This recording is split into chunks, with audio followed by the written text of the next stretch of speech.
GPAncast, o podcast do servidor público. Olá, sejam muito bem-vindos a mais um episódio do GPAncast, o podcast do servidor público.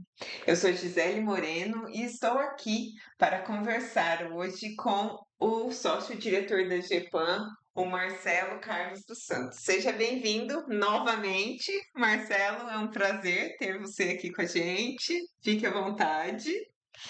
Obrigado, Gisele. Obrigado novamente pelo convite. E vamos trocar uma ideia hoje aqui sobre alguns temas referentes à administração pública, ao último ano de mandato. Vamos lá. É isso aí. O Marcelo já adiantou, nosso tema de hoje, então, são os cuidados com o último ano de mandato. Nós estamos agora, né, no final do ano, partindo para o encerramento de muitos gestores, né?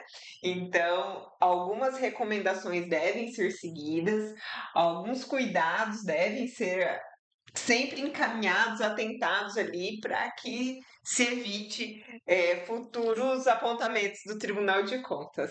A GPAN está aqui para auxiliá-los e por isso nós vamos conversar hoje sobre esses pontos, né? Correto. Então, sobre o último ano mesmo, eu queria saber quais são os desafios, as responsabilidades que os gestores têm que ter aqui no cuidado com esse final de gestão deles. Então, Gisele, o gestor público ele tem desafios ao longo de todo o seu mandato, né? Que são desafios que objetivam atender as demandas da população e aquele plano de governo que ele trouxe ao crivo da população quando na campanha eleitoral. Então, ao longo da sua gestão, que pode ser de 4 a 8 anos, ele tem o desafio de atender a população e cumprir o seu plano de mandato.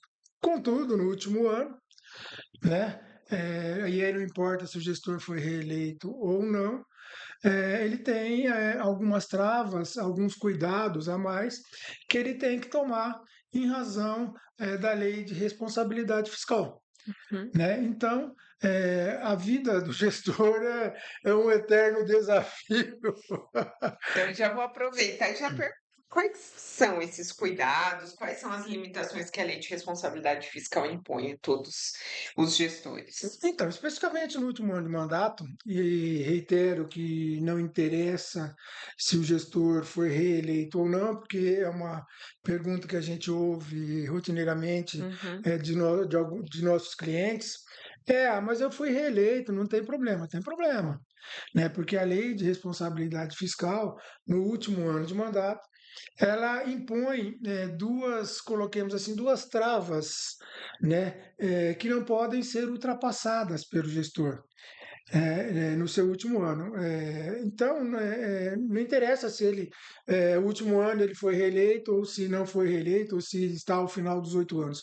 Ele tem que cumprir essas duas travas, coloquemos assim, que estão na lei de responsabilidade fiscal. E quais são esses impedimentos? O primeiro é a questão de gastar com o pessoal, né, mais do que gastava lá no mês de junho.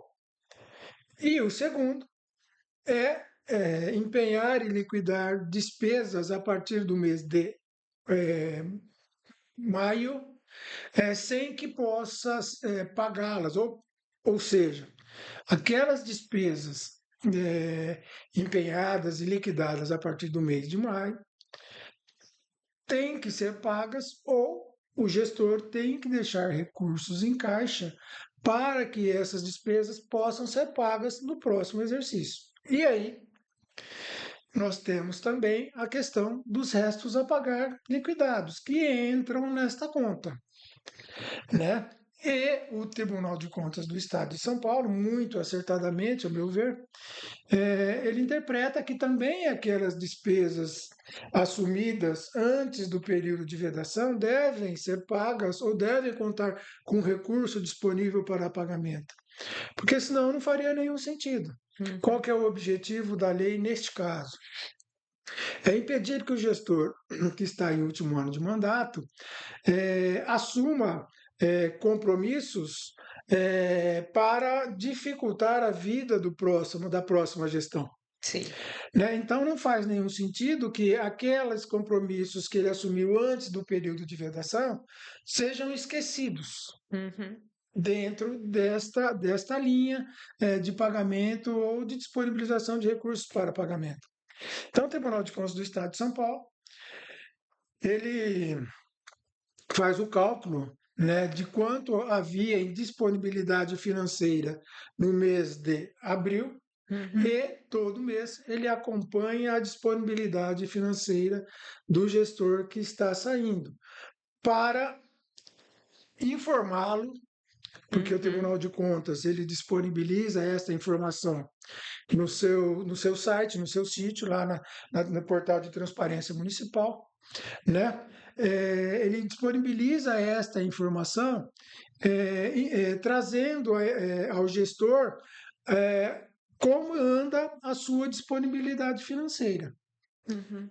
Né? Então, o gestor tem que estar muito atento a esta questão. Né? Ele não pode, ao longo dos últimos 2 quadrimestres, ter uma disponibilidade financeira inferior àquela que ele tinha no mês de abril. Então, isso é muito importante. Também a questão do gasto com o pessoal. Nos últimos 180 dias do mandato, né, a despesa com o pessoal não pode apresentar um percentual maior do que daquele que a administração apresentava no mês de junho. Uhum. Né? E também é um acompanhamento que o Tribunal de Contas faz e disponibiliza mensalmente aos gestores. É lógico que esta disponibilização tem um delay, porque o Tribunal de Contas depende da informação do município, que só é prestada no dia 20 de cada mês, Uhum. e se refere ao mês anterior. Né? Então, essa informação vem com um delay, mas também o Tribunal de Contas apresenta esses dados para o gestor para que ele possa ter tempo de se adequar. Uhum. Então, no último ano de mandato, o gestor tem que observar muito atentamente essas duas questões. Uhum. Por quê? Porque se ele não o fizer, a jurisprudência do Tribunal de Contas, né, é bastante farta no sentido da rejeição das contas do alcaide, do prefeito que está saindo, Sim. se ele não cumprir esses 2 mandamentos. Uhum. Né? E é muito o descumprimento desses mandamentos é de muito difícil reversão no Tribunal de Contas. Por quê? Porque o Tribunal de Contas ele avisa todo mês ao gestor como está a situação dos municípios em várias questões e no último ano de mandato nessas 2 questões em especial. Uhum. Né? E o gestor ele é obrigado a tomar providências. Uhum. Né? E se não o fizer, o Tribunal de Contas entende que ele foi omisso, né? E, portanto, tem decidido pela rejeição das contas. Sim. Ô, Marcelo, também tem a questão dos gastos com publicidade, né? Que também tem que se fazer um cálculo, uma métrica, né, dos últimos anos, que no último ano também não pode ultrapassar, né? Fora a lei de responsabilidade, Gisele, nós temos a lei eleitoral, Sim. né, que também traz algumas travas para o gestor no último ano de mandato. Né? Então, como você bem lembrou, os gastos com publicidade também estão dentro dessas travas. Né? No último Uhum. ano, não pode haver a extrapolação daquele limite trazido pela lei eleitoral, Uhum. que, se houver essa extrapolação, né, o Tribunal de Contas ele apontará, né, e aí, a depender da justificativa, Uhum. né, ele pode acatá-la ou não. Sim. Né? e se ele não acatá-la, também esse apontamento, esse não observação da lei, esse não cumprimento da regra legal, contribuirá certamente para a rejeição das contas. Porque aquele que está na máquina, né, pode utilizá-la, né, no período eleitoral, a questão da publicidade é a forma de privilegiá-lo.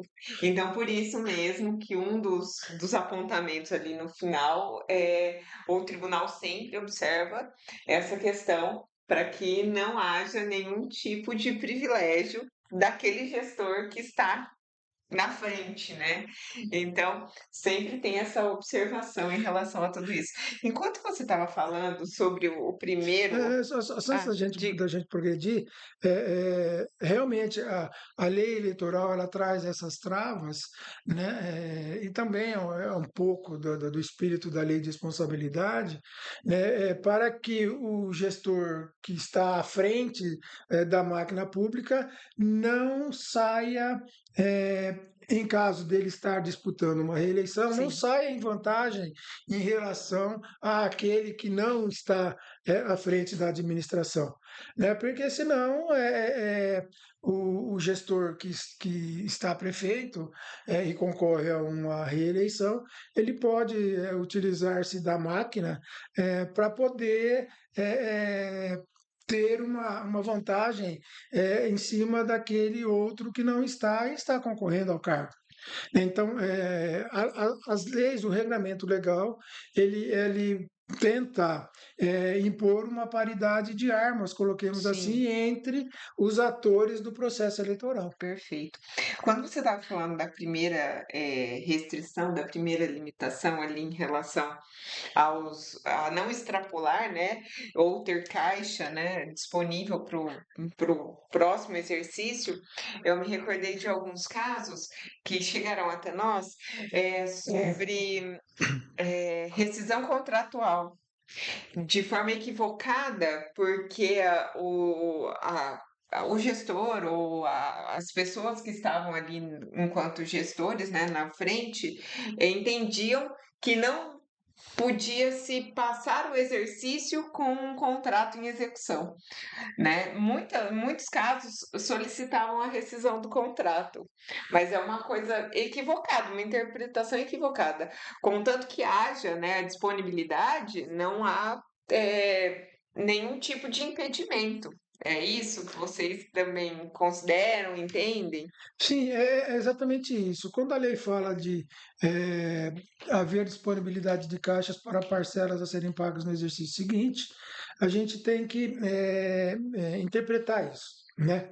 Eh, Vamos supor que a prefeitura tenha contratado nos últimos 3 meses uma obra, né, Uhum, de grande vulto que vá avançar nesses últimos 3 meses de mandato e no exercício seguinte, o exercício seguinte todo. Por exemplo, né, eu preciso ter o dinheiro para pagar os 3 meses do final da administração mais os 12 meses do exercício seguinte? A resposta é não, né? Eu preciso ter dinheiro para pagar os 3 meses daquilo que for liquidado, executado e liquidado dentro do último ano de mandato, uhum. né? No entanto, quando da elaboração da lei orçamentária anual do exercício seguinte, eu tenho que disponibilizar dotações suficientes para que a parcela da obra que ocorrerá no ano seguinte, ela possa ser empenhada e será paga, evidentemente, com a arrecadação do exercício seguinte. É nesta linha que segue a doutrina, Sim. né? Porque senão a administração ficaria engessada. No Uhum, último ano, ela não poderia fazer nada, né, que extrapolasse o exercício do último ano, uhum, né? Então, engessaria a administração. E não é esse o espírito da lei, como a gente uhum. disse anteriormente, o espírito da lei é que o gestor que está em último ano de mandato não tente, de alguma forma, inviabilizar a gestão Sim. seguinte. Uhum. né? Neste caso, é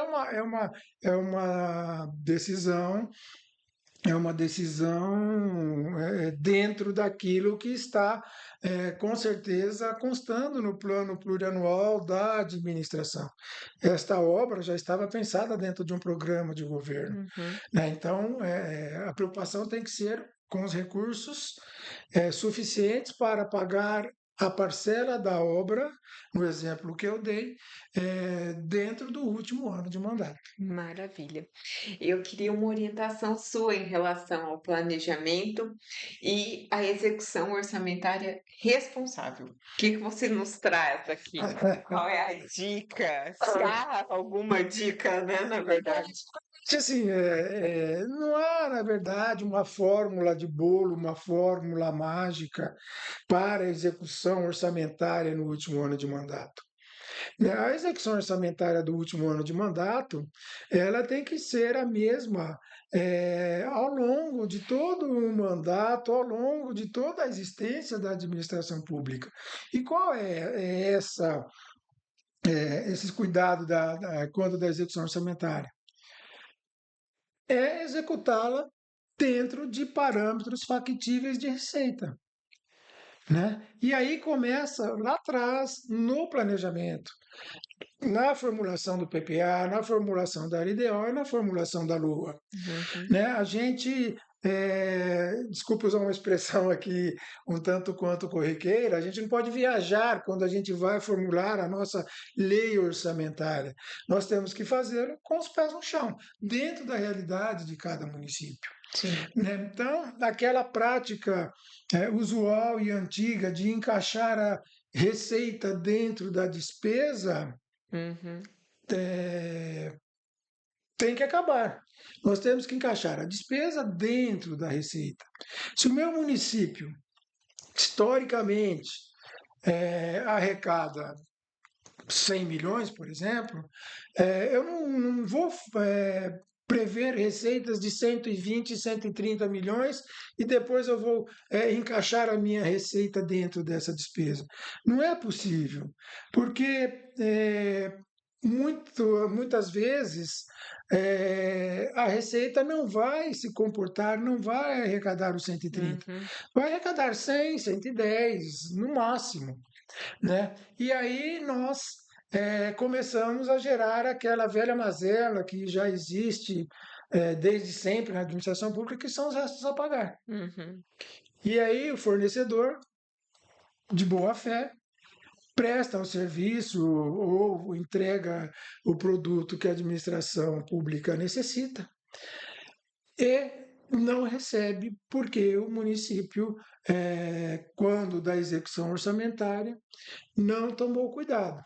A própria lei de responsabilidade, voltando nela, ela tem um mandamento que ela exige que se faça uma programação bimestral de desembolso. O que é isso? Nada mais é do que um fluxo de caixa. Então, os municípios precisam, no começo do exercício, organizar um fluxo de caixa e acompanhar a execução deste fluxo ao longo do ano para que possa identificar qualquer desvio quanto à realização das despesas. E a própria lei de responsabilidade fiscal e as leis de diretrizes orçamentárias dos municípios, em razão de uma exigência da lei de responsabilidade, eles trazem um mandamento que obriga, em havendo qualquer descompasso entre despesa e receita, obriga os municípios a fazerem um contingenciamento. Né? O Uhum. que é um contingenciamento? Olha, é diminuir despesas.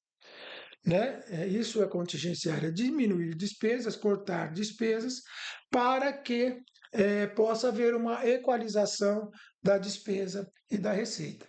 Então, Gisele, a resposta à sua pergunta são os cuidados de sempre. Né, que devem ser tomados não só no último ano de mandato, mas ao longo de toda a gestão. A Uhum. gente percebe e a gente acompanha os apontamentos do Tribunal de Contas, especificamente das contas municipais, que os municípios, em sua grande maioria, encerram a gestão com déficit Sim. orçamentário. E o que é o déficit orçamentário? Nada mais é do que empenhar mais do que arrecadam, Uhum. né? Porque quando formalizaram a lei orçamentária, encaixaram a receita na despesa e não o contrário, Uhum. né? Inclusive da rejeição de contas, né? Inclusive, se não houver uma justificativa muito boa, Uhum. o déficit orçamentário, seja ele qual for, dá rejeição de contas. A jurisprudência do Tribunal de Contas é farta nesse sentido, Sim. né? É claro que se houver, olha, houve aqui uma calamidade, houve uma, um, um evento da natureza que Uhum. a administração precisou intervir muito rapidamente, o Tribunal de Contas ele acata essa justificativa. Agora, o que não dá é para, olha, não aconteceu nada, a gente gastou mais do que Mas não arrecadou. sem antes apontar, né? Sim, claro, ele aponta. Há sempre o apontamento. Ele aponta. Posteriormente, a justificativa, E né? você sabe como é É, difícil justificar um déficit com orçamentário. Você certeza. sabe como é que é. Eles vão apontar, claro. Né? E fora, né, da necessidade, o déficit ter sido gerado por a necessidade de um, de um, de um De um fator de um fator extraordinário. extraordinário, obrigado, é muito difícil o tribunal aceitar qualquer outra justificativa. Tá? Sim. Então, para finalizar o tema, ao cuidado da gestão, da execução orçamentária no último ano, é o mesmo cuidado que deve ser tomado ao longo de toda a gestão. É equalizar a despesa junto com a receita. E aí nós temos que ter um acompanhamento financeiro muito bom, né? Não adianta nós só nos fiarmos no orçamento, porque às vezes a gente tem saldo em dotação, saldo nas fichas Uhum. para empenhar a despesa, só que o orçamentário, só que o financeiro, a receita não está acompanhando. Uhum. Então, se nós empenharmos e liquidarmos, nós vamos ter como pagar. Sim. E vamos gerar os restos a pagar, que são os cadáveres no armário que as gestões têm, né? E muitas vezes esse tamanho desse buraco é muito maior do que a receita de um ano até dos Uhum. municípios. Então, como a gente já estava aqui falando sobre o tribunal, né? A palavra tribunal já dá um certo medo no gestor, né? A hora que fala assim, olha, a fiscalização do tribunal está aqui. Aí já. Se bem que agora muita coisa já é informatizada, né? Mas quando o agente chega na prefeitura para fiscalizar, já dá um certo medo, né? Todo mundo fica receoso, não recebe nem visita da GEPAN. A semana que o tribunal tá, a GEPAN não é persona não grata, Grata. né? Mas em relação à prestação de contas, que será feita, né, para o Tribunal de Contas, né? Quais são as ações, quais as recomendações que nós devemos seguir quando formos prestar as contas? Quais são os cuidados que nós temos que ter para evitar esses apontamentos? Apesar de que muitas vezes, mesmo com todos esses cuidados, com todas as justificativas, explicações, o tribunal aponta, né? Mas o que você pode recomendar? Então, hoje em dia, a fiscalização do Tribunal de Contas, ela mudou bastante, Uhum. né? Eh, a partir do ano de 2021, 22, o Tribunal de Contas, ele desenvolveu um sistema que acompanha a execução dos programas de governo. Ou seja, Uhum. o Tribunal de Contas, ele recebe anualmente eh, o PPA dos municípios e todas as alterações que há neste PPA, recebe a LDO, recebe a LOA, os municípios enviam, é uma obrigação legal que os municípios têm que cumprir, e esse sistema acompanha os programas que estão no PPA, acompanha a execução desses programas que estão no PPA, né? E para aqueles municípios que o Tribunal de Contas percebe que os programas estão sendo cumpridos, a fiscalização é um pouco mais light. Para aqueles municípios em que o tribunal percebe que os programas não serão cumpridos, a fiscalização é mais apertada, inclusive com visitas dos agentes de fiscalização No decorrer. no decorrer do exercício, Uhum. né? Então, hoje em dia, a partir desta mudança de paradigma da atuação da fiscalização, os cuidados que têm que ser tomados quando da prestação de contas são cuidados corriqueiros, né? Não são cuidados específicos para o último ano de mandato ou só quando houver a prestação de contas, porque hoje em dia a prestação de contas ela é feita toda virtualmente, né? Então, os municípios, os agentes públicos, os servidores públicos, os agentes políticos, os servidores públicos, têm que estar sempre atentos para aquilo que eles se comprometeram, especificamente e especialmente os agentes públicos, os agentes políticos, se comprometeram quando esquadrinharam o PPA. Aquilo tem que ser cumprido. Uhum. Não dá para ficar toda hora mudando de ideia, porque uma ideia que começa a ser desenvolvida e é abandonada, ela representa desperdício de recurso público, né? Porque se eu começo, na minha vida particular, fazer uma casa e no meio da obra que eu já gastei muito dinheiro, não vou mais construir esta casa, vou construir outra casa em outro lugar, eu vou comprar um sítio, eu vou viajar, aquele dinheiro, aquela obra que eu paralisei, eu vou ter gasto um dinheiro à toa. E na administração é a mesma coisa. Aquele programa que constava no meu PPA, que eu comecei a desenvolver e depois eu mudei de ideia, não vou desenvolver mais, vou desenvolver outro, representa aporte de recurso público, dinheiro de impostos pago Uhum. pelo contribuinte, que foi jogado fora, Sim. né? Além da questão do cumprimento dos programas do PPA, o Tribunal de Contas ele tem fiscalizado os municípios usando como lastro o IEGM, que é o Índice de Efetividade da Gestão Municipal. Que inclusive já temos um podcast sobre isso. Então dá uma olhadinha lá com o Marcelo. Se você não assistiu, assistam. Nós gravamos alguma coisa sobre o IEGM no planejamento. Isso. Então, quem não assistiu, assista. Porque hoje em dia nós temos a questão do acompanhamento da execução dos programas e nós temos também a questão do IEGM, do questionário do IEGM. Os municípios, todo ano, comecinho de ano, recebem do Tribunal de Contas do Estado de São Paulo um questionário do IEGM, que é composto por várias perguntas. O questionário é composto por várias perguntas, o IEGM é composto por 7 dimensões, e essas perguntas são relacionadas a essas dimensões, onde o Tribunal de Contas ele procura saber como os municípios estão atendendo essas dimensões. Questões de educação, de saúde, de planejamento, questão de fiscal, de de gerenciamento da cidade, de governança, né? Questões de TI. Né? Então, são 7 dimensões que o tribunal apresenta perguntas para que ele possa entender se os municípios estão cumprindo também o PPA.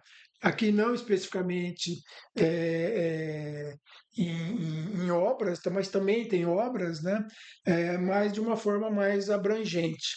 Né? E as questões do IEGM, elas estão linkadas com os Objetivos do Desenvolvimento Sustentável, Agenda 2030 da ONU. Então, hoje em dia, é, o- a ação fiscalizatória do Tribunal de Contas ela está mais abrangente, né, e está mais, coloquemos assim, mais apurada, né, porque ela foca no cumprimento dos Uhum. programas e foca nas questões do IEGM. Antes a gente pegava o relatório, né? Já ia lá para o final da síntese, né? Olhava se havia cumprido os, o- os requisitos constitucionais, né? Os limites constitucionais, né? Em aplicação de cada área. Olha, então esse aqui já está mais tranquilo, esse relatório aqui, essa defesa já está mais tranquila. Hoje não. Hoje a gente já tem um leque mais amplo, né?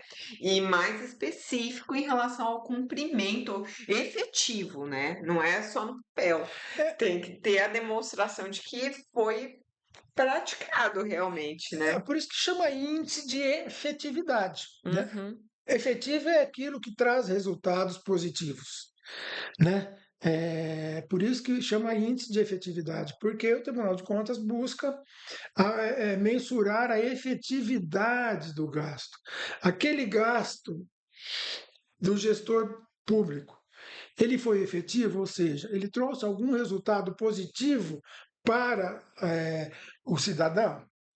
É isso que o Tribunal de Contas busca apurar, porque antes da mudança da metodologia da fiscalização, o tribunal ele se limitava a mensurar e a apurar o cumprimento dos mandamentos legais em questões de aplicação na educação, que tem que ser no mínimo 25%, na saúde, que tem que ser no mínimo 15%, gasto com pessoal, que tem que ser no máximo 54% para o executivo.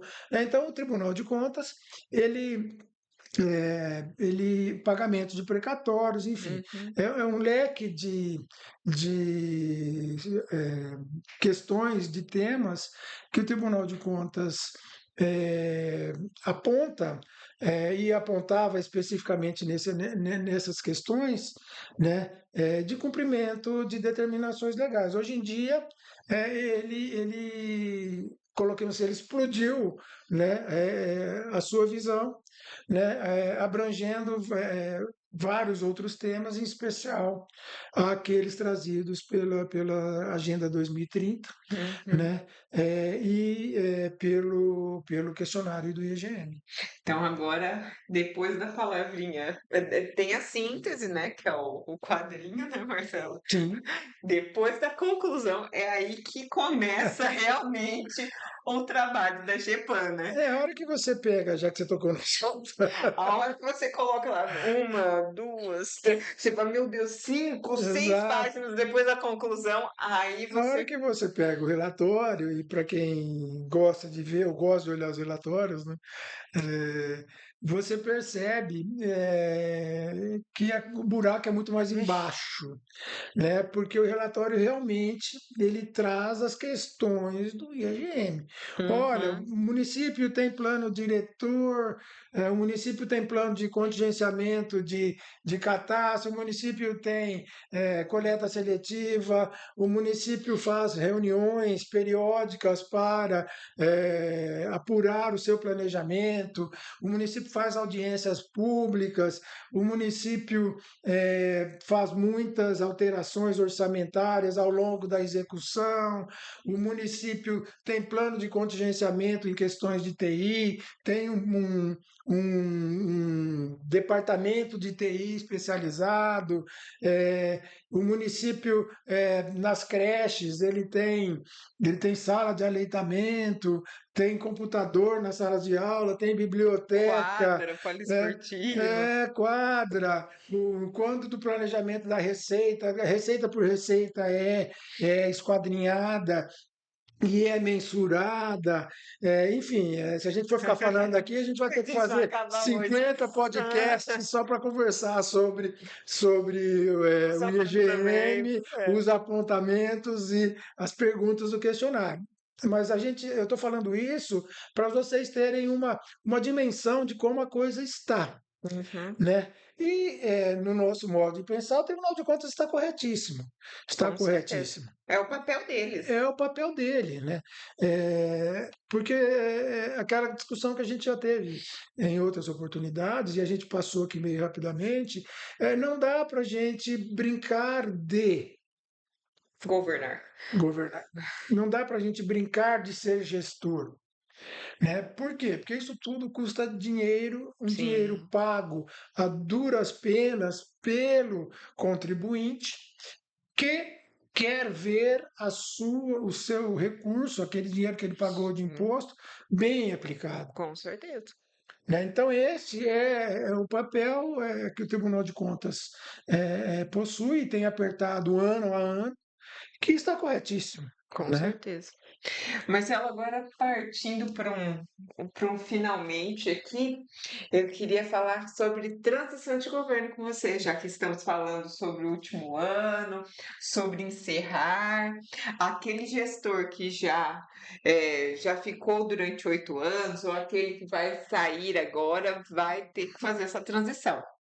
A GEPAN já preparou um manual, tá? Então, os nossos clientes já vão receber um manual de transição de governo, mas vamos adiantar algumas coisinhas para aqueles que ainda estão iniciando, já deveriam ter iniciado, né, também, mas estão iniciando esta fase de transição.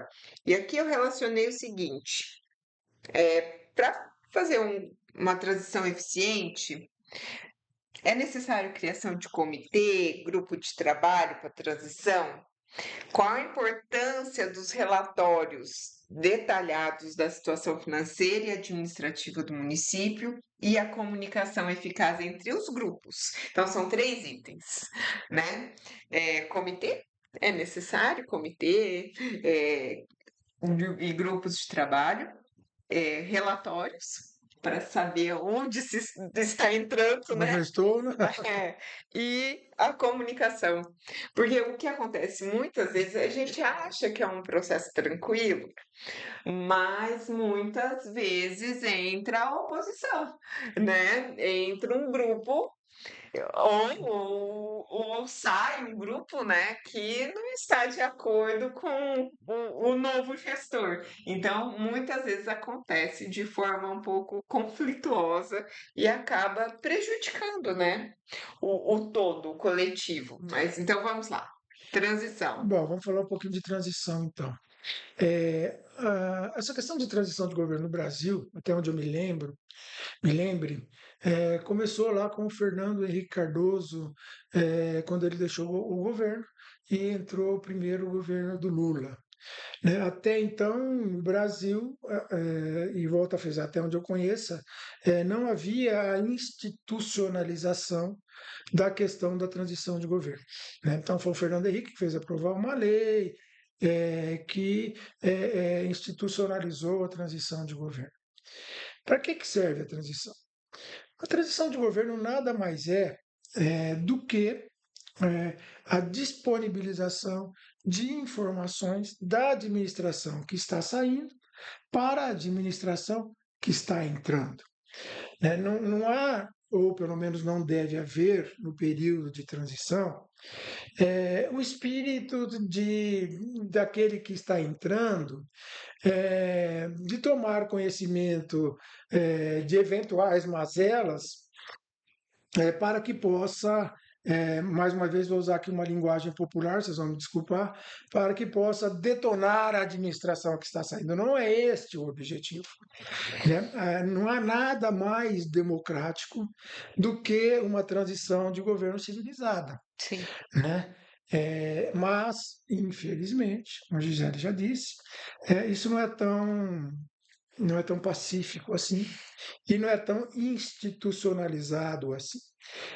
Ainda são poucos os municípios, né, que formalmente têm esse processo de transição aprovado e instituído através de uma lei. Uhum. Nós, da GEPAN, nós recomendamos que isso seja feito porque, como eu disse, faz parte da democracia. Nós precisamos Sim. fortalecer a democracia e esse é um instrumento de fortalecimento da democracia, porque permite a troca de informações entre quem está saindo e entre quem está entrando. Às vezes, quem está entrando, de ouvir falar, né, acha que o governo que está saindo está deixando tudo arrebentado, e muitas Uhum. vezes não é a realidade. Uhum. Muitas vezes o governo que está saindo está deixando tudo redondinho. Mas às vezes deixa Às também. vezes deixa arrebentado, mas muitas vezes deixa redondo. Então, até Ô, para Marcelo, desmistificar essa questão. Então, isso é civilizado, faz parte da democracia e isso deve acontecer. eu me recordei de um fato que logo no começo do ano acabou sendo até um motivo de chacota, né, pro gestor, mas que ele estava despachando embaixo da árvore, na frente da prefeitura, porque não tinha nada na sala, no gabinete, há muito tempo atrás. Mas imagina se só você chegar, né, para iniciar os trabalhos e não ter nenhuma mesa, uma cadeira, um computador, e o prefeito foi despachar embaixo da árvore na prefeitura. É, Acontecia, né, muito, né. Hoje já é uma coisa mais. realmente é uma realidade que a gente já tomou conhecimento de algumas prefeituras, né, que o gestor que entrou realmente não encontrou nenhuma sala para ele trabalhar. Né? Mas nós temos que entender que o gestor que está entrando, ele está entrando para atender a população. E Uhum, aquele que está saindo, ele objetivou atender a população. uhum, Então, a transição, ela tem que estar focada na continuidade da prestação do serviço sim, para a população, que, volto a insistir, é quem paga a conta disso tudo. com certeza. Aquele dinheiro que entra nos cofres da prefeitura, seja através de IPTU, de ISS, de ITR, do FPM, do ICMS, do IPVA, seja qual for a rubrica de receita na qual o recurso está classificado, é recurso de imposto e quem pagou foi o cidadão.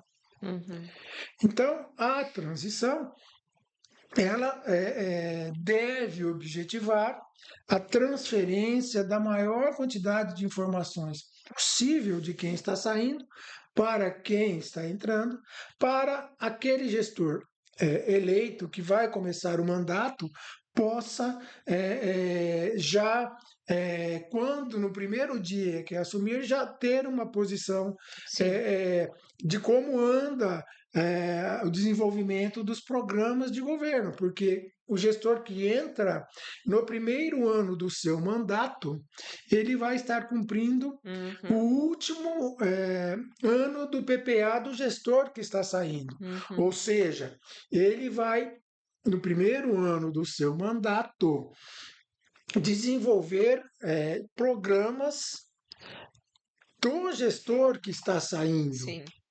A menos que ele faça uma revolução logo no primeiro ano, já mude tudo, mas aí nós vamos cair naquela questão que nós falamos. Será Uhum. que se ele mudar tudo, ele não vai ter jogado dinheiro fora, não vai estar jogando dinheiro fora de um programa que está em desenvolvimento? Muitas vezes falta pouco para terminar, ele vai abandonar Sim, porque é do gestor que está saindo. partindo do princípio da continuidade não teria Não sentido, né. tem sentido nenhum. Né? Então, este é o objetivo da transição, Sim. tá? Que os programas em desenvolvimento continuem sendo desenvolvidos e para que as necessidades da população não sofram com a tal da solução de descontinuidade. Uhum, Até mesmo porque o gestor, quando entra, logo no segundo mês as aulas vão começar, sim. né?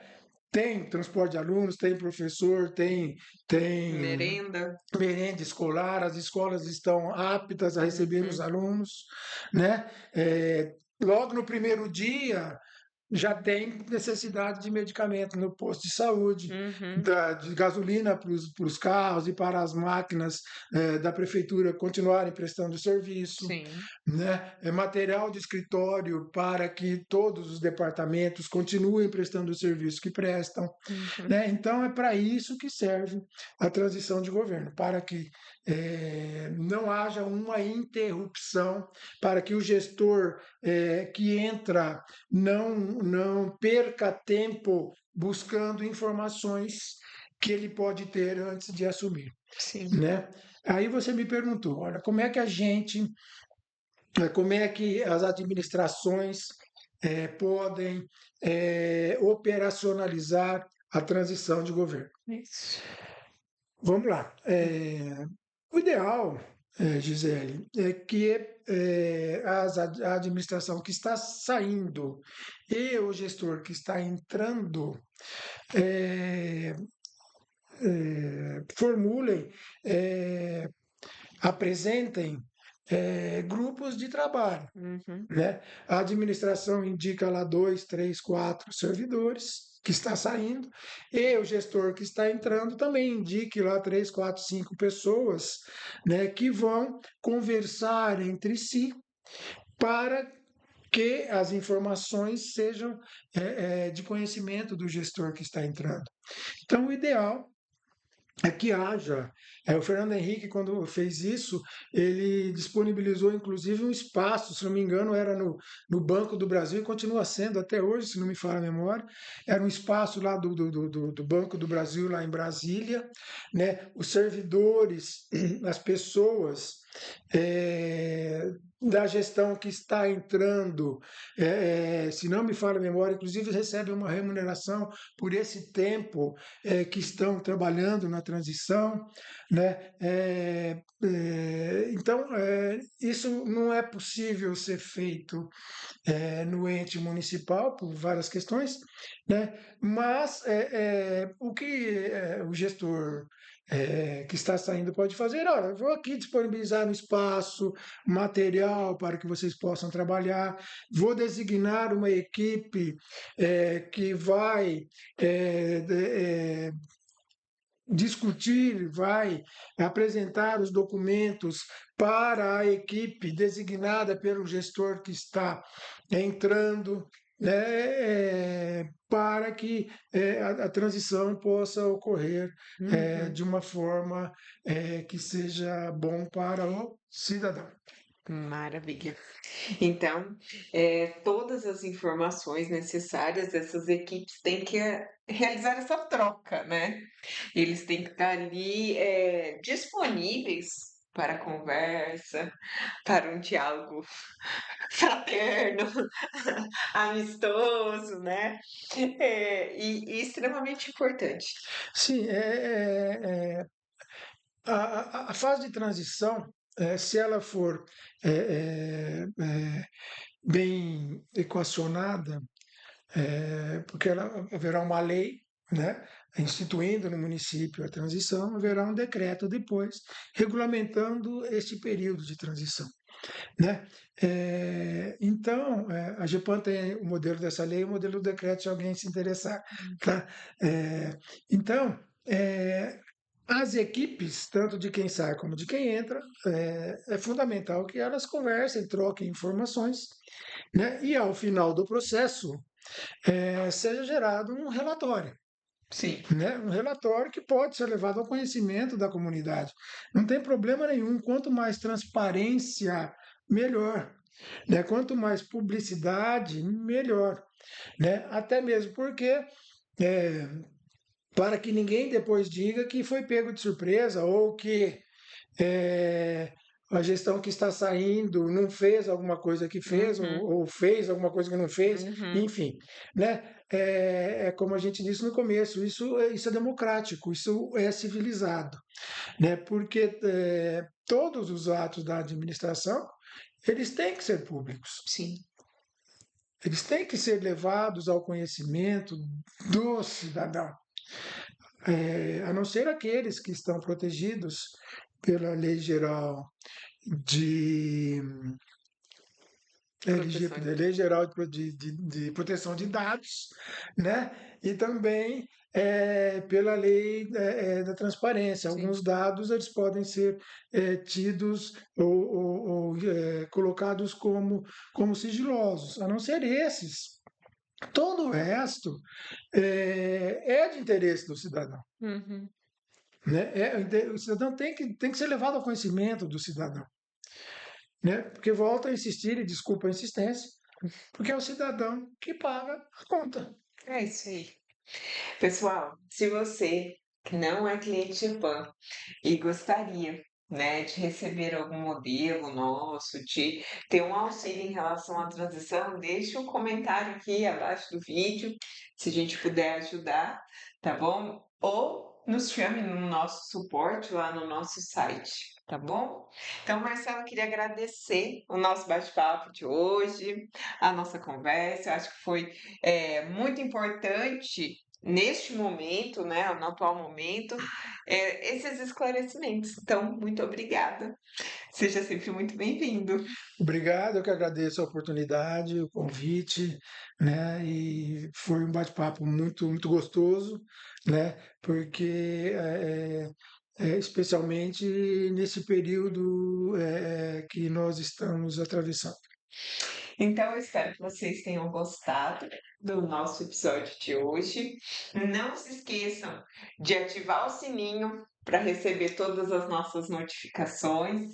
Nos procurem também nas redes sociais, GEPAN Consultoria, estamos no Instagram, no Facebook, e nosso podcast também vai para outras plataformas, então fique à vontade no Spotify ou também pelo Instagram, a gente compartilha o link, tá bom? Curta a gente, por favor, curta o nosso vídeo e deixem sugestões de próximos temas, o que vocês gostariam que a gente traga para debate. Então, não percam os nossos próximos episódios, conto com vocês.